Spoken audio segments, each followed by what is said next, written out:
네, 안녕하세요. 8월 7일 수요일 짱목과 말씀 수다의 시간입니다. 오늘 주시는 말씀은 사도행전 8장 14절부터 25절의 내용의 말씀인데요. 하나님 말씀을 보시겠습니다. 예루살렘에 있는 사도들이 사마리아도 하나님의 말씀을 받았다 함을 듣고 베드로와 요한을 보내매 그들이 내려가서 그들을 위하여 성령 받기를 기도하니 이는 아직 한 사람에게도 성령 내리신 일이 없고 오직 주 예수의 이름으로 세례만 받을 뿐이더라. 이에 두 사도가 그들에게 안수하매 성령을 받는지라. 시몬이 사도들의 안수로 성령 받는 것을 보고 돈을 들여 이르되 이 권능을 내게도 주어 누구든지 내가 안수하는 사람은 성령을 받게 하여 주소서 하니 베드로가 이르되 내가 하나님의 선물을 돈 주고 살 줄로 생각하였으니 내 은과 내가 함께 망할지어다. 하나님 앞에서 내 마음이 바르지 못하니 이 도에는 내가 관계도 없고 분깃될 것도 없느니라. 그러므로 너의 이 약함을 회개하고 주께 기도하라. 꼭 마음에 품은 것을 사하여 주시리라. 내가 보니 너는 악독이 가득하며 불의에 매인 바 되었도다. 시몬이 대답하여 이르되 나를 위하여 주께 기도하여 말한 것이 하나도 내게 임하지 않게 하소서 하니라.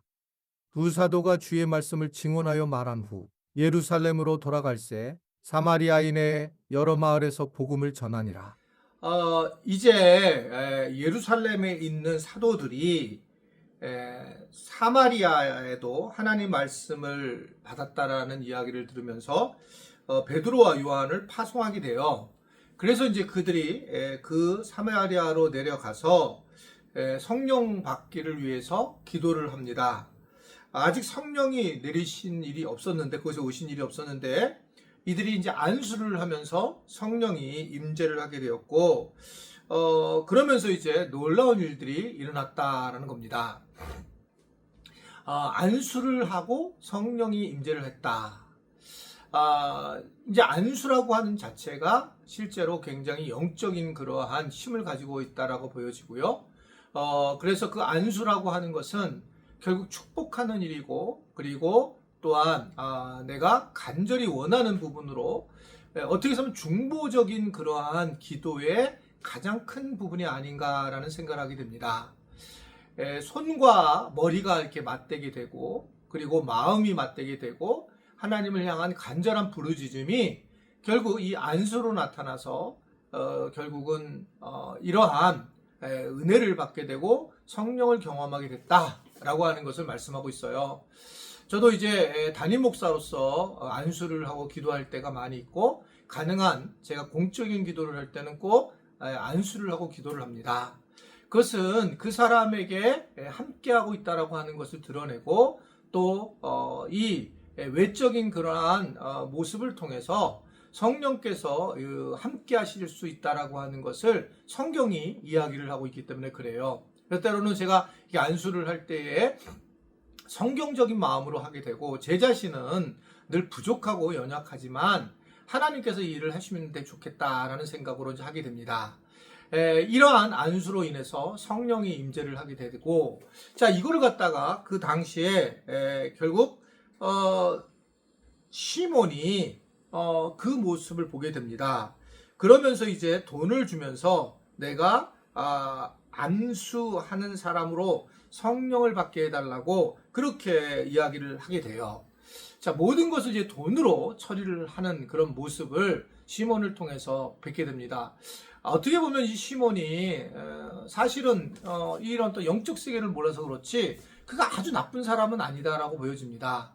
그러니까 내가 돈을 내고 그 돈을 이제 결국 제공을 하게 되면 그것에 대한 대가로 성령을 부어주신다라는 단순한 생각을 할 수 있는 거죠.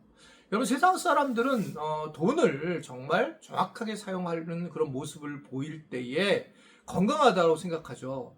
그러니까 그냥 모든 걸 공짜로 넘기고 그런 것이 아니라 내가 대가를 지불해서 내가 결국 얻겠다라고 하는 그런 생각은 어떻게 보면 우리 크리스찬들도 좀 배워야 된다.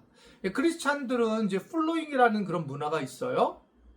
그래서 어려운 사람을 돕고 그러지만 그 어려운 사람이 도움을 받을 때에도 정말 그 도와주는 사람에게는 감사하는 마음을 가져야 돼요. 너무 당연한 거 아닌가? 이렇게 해주는 것이 너무 주님이 하신 건데 이렇게 생각하시면 안 된다는 겁니다. 즉 내가 만약에 누를 도와줬을 때 나는 내가 주님이 하셨다라고 얘기를 하지만 도움을 받는 사람이 주님이 하셨다라고 하는 것이 아니라 당신이 얼마나 대가를 지불하고 애썼는가, 그것에 더 감사하는 그런 관계의 대화가 되게 중요합니다. 이런 거 잘못된 경우가 많아요. 도움을 줬는데 주님이 하셨으니까 너한테 내가 고마운 게 없다, 그렇지 않은 거거든요. 그만한 재정을 본인이 투여를 하고 이제 그렇게 섬겼던 분이 그렇게 주님이 하셨다라고 하는 고백을 할 때에 아름다운 그런 어떤 신앙의 중심이다, 이렇게 이제 생각을 하게 돼요. 어떻든 이제 시몬이 이제 돈으로 성령을 살려고 하게 되었고, 그러나 이 이야기에 이 얘기에 베드로가 아주 구체적으로 그냥 까놓고 20절에 보면 대면을 하죠. 그러면서 뭐라 하냐면, 내가 하나님의 선물을 돈 주고 살 줄로 생각하였으니 은과 함께 내가 망할지어다 라고 얘기를 하면서, 악함을 회개하고 주께 기도하라, 혹 마음에 품은 것을 사해 주실 것이다 라고 하는 말씀을 합니다. 사실 이 베드로의 이러한 적극적인 그러한 이야기는 쉽지 않습니다. 저도 예전에는 목회를 할 때에는 거의 대면으로 했어요. 왜냐하면 비비꾸게 되면 결국은 이게 문제가 된다라고 생각을 하게 됩니다. 그러나 이제 시간이 지나고 저도 나이가 먹게 되면서 이렇게 얘기를 정면을 할 때 에너지가 굉장히 많이 뺏기는 거예요.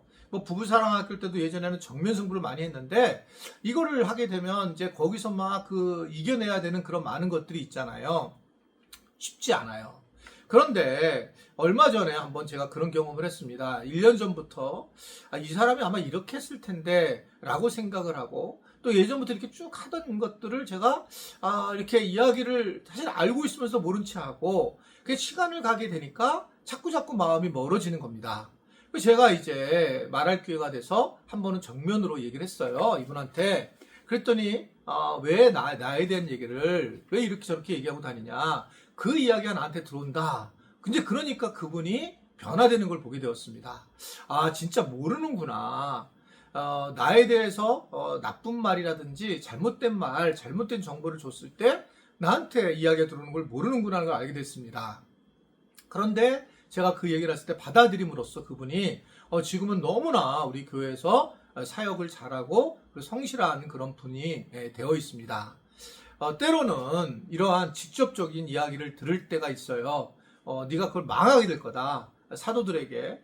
그리고 너는 회개해야 된다. 그런 얘기를 때로는 목회자한테 들을 기회를 갖지 말아야 되지만, 그런 상황이 될 때는 나에게 필요해서 하나님이 주신구나 라는 생각을 해서 이것만 잘 이겨낸다면 믿음의 큰 성장이 저는 있을 거라고 생각하게 됩니다. 이것이 결국 우리가 이 세상에서 신앙생활을 할 때에 하나님께서 주시는 메시지 한 부분이 아닌가라고 생각을 하게 됩니다. 시몬도 이렇게 얘기를 하죠. 주께 기도하여 말하는 것이 하나도 내게 임하지 않게 하소서라고 하면서 부탁을 하게 돼요. 기도 좀 해달라고. 이걸 보면 이제 시몬도 그렇게 나쁜 마음을 먹지 않았고 몰랐고 이것에 대해서 받아들였다라고 하는 것을 얘기하고 기도를 요청하는 그런 모습을 보게 됩니다. 혹시라도 내가 이런 얘기를 거의 안 하겠지만 불러서 왜 요새 이렇습니까? 라고 할 때에 기도해 주세요 라고 하면 훨씬 더 우리가 아름다운 공동체를 세워나갈 수 있지 않은가 라는 생각을 하게 됩니다. 이 더운 날 여러분 조심하시고 몸, 그리고 또 시원한 계곡이나 바닷가에서 잘 쉬고, 그리고 또 쉬지 못하는 분들은 더위 먹지 마시고 강건하시기를 바랍니다. 기도하겠습니다. 오늘도 말씀으로 우리가 만나게 하시고 그 은혜 가운데 거하게 하셔서 감사합니다. 오늘 말씀을 통하여 큰 은혜를 누리는 그런 복된 시간 되도록 도와 주옵소서. 특별히 내게 가끔은 정면으로 오는 내가 혼나는 또는 때로는 속상한 말을 들을 때에 잘 넘어가면서 하나님 더 오히려 건강한 신앙을 소유할 수 있는 우리 지체들이 되도록 도와 주옵소서. 예수님의 이름으로 기도드리옵나이다. 아멘.